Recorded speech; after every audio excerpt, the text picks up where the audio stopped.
Is it because I'm stupid?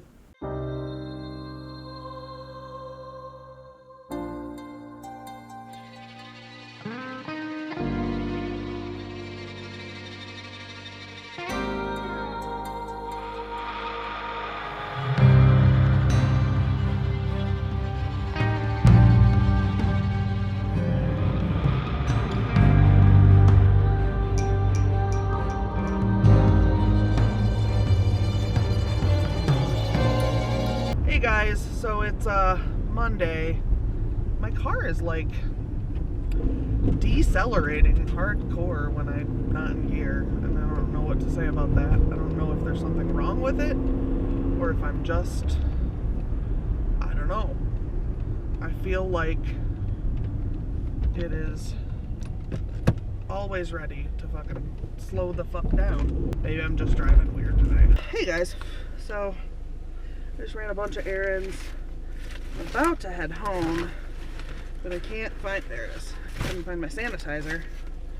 And the sanitizer that's in the car smells so bad, I feel like I'm gonna puke if I use it. This doesn't smell good by any fucking stretch of the imagination, but it doesn't smell like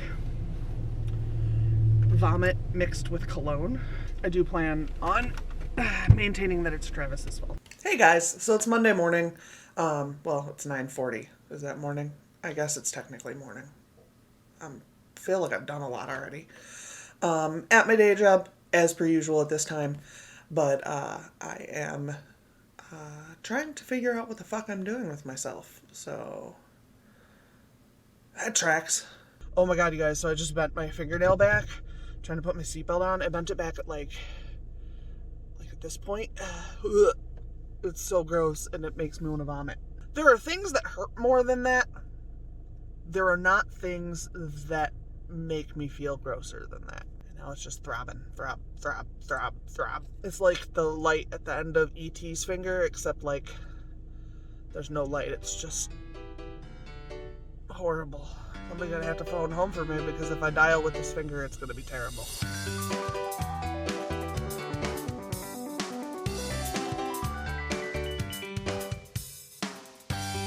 There. So it's Wednesday night. I have game in an hour and 45 minutes. It's been a busy week at work.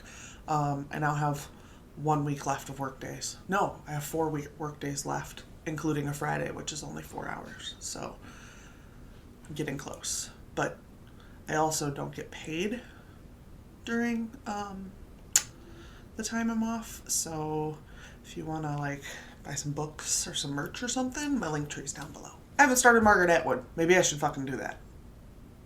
I'm really useless. Why are you watching my channel? Is it because I'm stupid? Judging by the way the foal is still like knocking knees when they walk, you're assuming this child was born within the last month or so. I turn my back. Like, someone talk to me, please, Lulu. Now's the time. Like, Lulu will talk to her, but it's not going to be if she wants to talk about it. I'll be like, what is happening right now? Lulu, she's my ex-wife. Oh, we should probably... We should bail.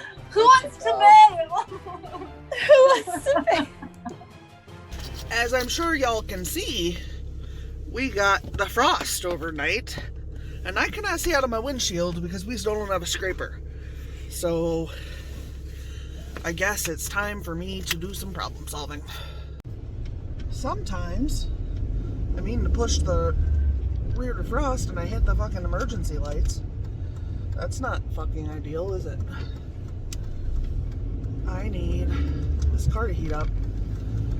Partly because it doesn't shift as well when it's cold.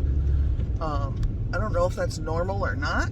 It's been a long time since I had a stick other than this one, so I don't remember. Maybe I should ask the CJ face. She's driven a stick most of her driving life. Played some Among Us last night, and then I hung out with the Camille for a while. And we just had some hanging out with friend time. That was fun. I really should start Margaret Atwood. I've been having a really fucking hard time focusing on anything. My plan is to actually have a stream tonight. I love Among Us, but I think it's time to come back to my actual stream. 2 weeks is probably plenty of off time from working. And I've also got, like, a list of goals to write and shit. I'm hoping 2021 will allow me to, like, make decisions for myself.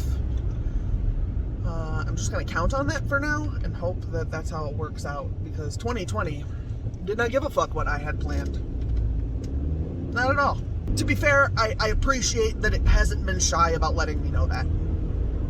I haven't been under any delusion that 2020 was excited about my plans. And then next week I work Monday, Tuesday, and then I'm off until the 4th. Because of the way my office runs and the fact that I have, like, a very limited number of days off paid a year, I don't really take vacations. We don't have money to go on a vacation, so it's not a thing I need to do.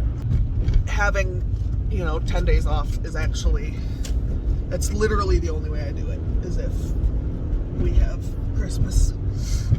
So I'm definitely ready for it because I don't take the breaks otherwise. And I realize rationally that, like, I would tell every one of you motherfuckers to take a fucking vacation, but I'm a very do as I say, don't do as I do kind of bitch.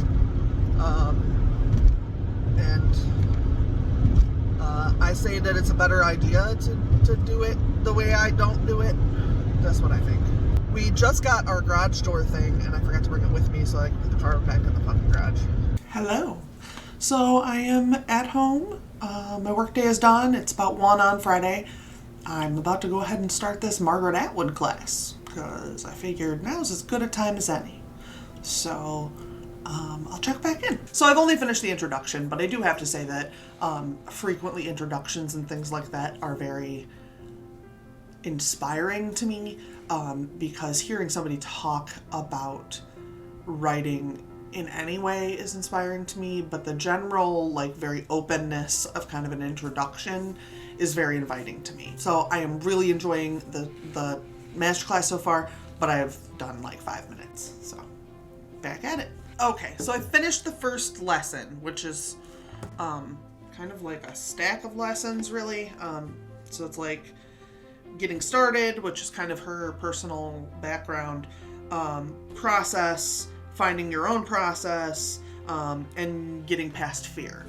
So there's a couple of assignments for this section because it's so big. It's very small print because if you don't remember, or if you didn't see the other video, it's 92 pages long, so I printed it as 2 pages. So sometimes the font is tiny, and I'm old. In your notebook, take inventory of your current writing process. Do you have an established writing routine, a certain time of day or place you are most productive? Conversely, are there conditions that make it hard for you to write? If you haven't written in a while, think back to a past writing experience. What methods or conditions worked for you then? Okay.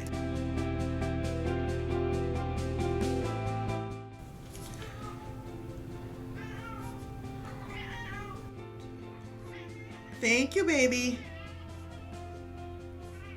Thank you. Good job. Good job. You did. You brought me the ball. Yes, I'm proud of you. I'm so proud of you. You want to sit up here while I'm trying to write? Oh, come on. Based on this inventory, write down a specific process or method goal you'd like to accomplish during this class. It can be related to time, write 30 minutes every day, or word count, write 1,000 words a day, or it can be something less quantitative, like sit down at my writing desk and open my notebook each morning. Feel free to borrow one of Margaret's methods. Try writing longhand if you tend to use a word processor, or if you find yourself editing as you go, try out the downhill skiing method.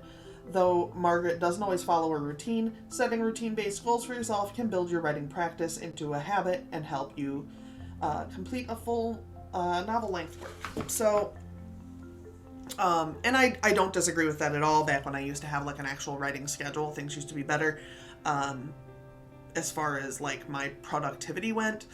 But, life gets in the way. So sometimes that is easier said than done. So yeah, I think I'm gonna have to bake on that for a little bit to figure out what goal I want to go for. So I guess I'll have to get back on. What? So I guess I'll have to get back to that one. Okay, so yeah, I'm really enjoying this.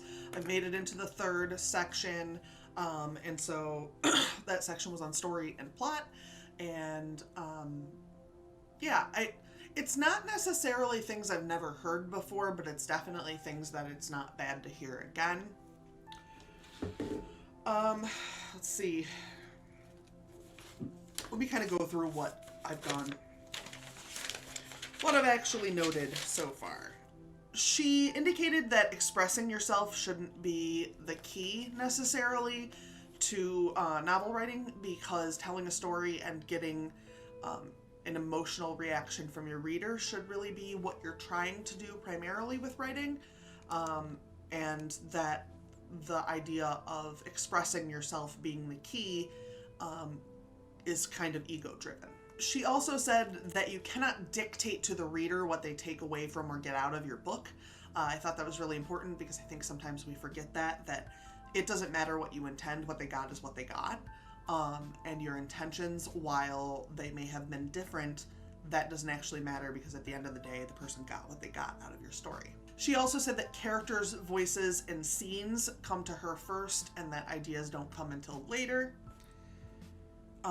She handwrites and doesn't start to worry about structure or formatting really until about 50 to 60 pages in. The thing that I like the most about this section, the chapter 2, the getting started chapter, is that she says that all of the things she suggests are just ideas, and every process is different, and so you should try different things for yourself to see what works for your process and use what works for you.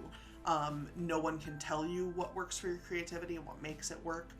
So if something doesn't work for you, then don't use that thing. This section also mentioned the inability to write might be a hang-up on some sort of fear, whether it be, a fear that people will make fun of you, or a fear of being rejected, or a fear of a specific person reading your work. That there are ways around those, and so focusing on that fear and looking it in the face and figuring out how to get around it is your best bet, so that you can then proceed. For instance, if you write erotica, maybe write it under a pen name if you don't want your grandmother to read it. And then chapter 3, the chapter I just finished, which is story and plot. So she said that a story needs to break out of a pattern. They need to have some sort of a break and a pattern of normalcy or something like that in order for the story to matter. You need to have something happen. So for instance, you have someone wake up in the morning and someone has ransacked their house. That is a break in a pattern, as she put it. So that's one of the things you need, and it doesn't matter how big or how small that is. Finding a dead body on your front lawn would be one of those, but also finding out your spouse is cheating on you would be one of those. Finding out your kid is doing drugs would be one of those. So it doesn't necessarily have to fall within a certain wheelhouse or a certain area. It just has to be a break in a pattern, something that makes normal abnormal. And you'll see this a lot. I'm a horror fan, probably. You know that, I would assume. But you see that a lot in horror movies. Frequently, it's just moved into the house, just got a divorce, mom just died, those kinds of things. There's always something that just happened that makes everything that's happening new. And I think it's more obvious in horror just because it's like moving into a new house and that's a haunted house is kind of the best way to start a haunting or something like that, because why would your house be haunted 40 years after you moved into it? I think that would be weird. And then the rest of that section was about knowing core stories such as biblical stories and like folk tales and things like that, so that you have a well to draw from, so that you know what the expectations are and you can then subvert them if you would like to. So that's where that's at so far. Let's see what the assignments are for this section. It says to make 3 lists, 10 events that might spark a story, 10 characters, and 10 story Legos, like folk tales, fairy tales, myths, maybe a family story that were passed down to you. No need to detail them, just a few lines that sum up the story. Okay. I don't think I'm going to film that because I think that's going to take me a while. So, Here we go.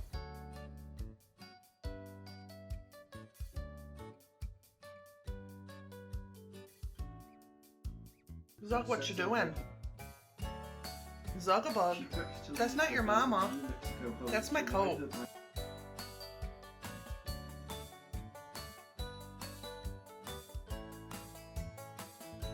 Now it's Dreamer's turn to nurse on my coat, apparently.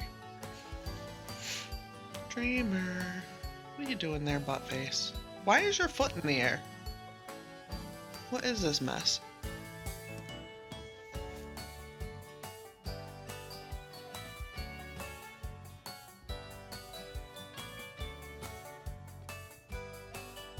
She's so weird. My sweet little angel with her weird foot in the air.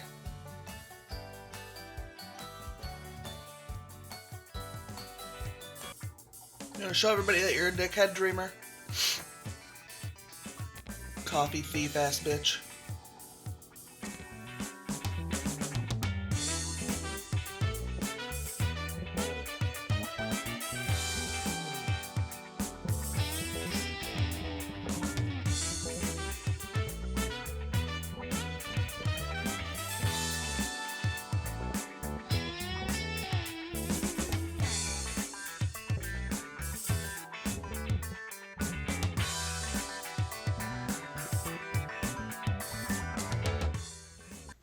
Oh, apparently I'm gonna take some video first.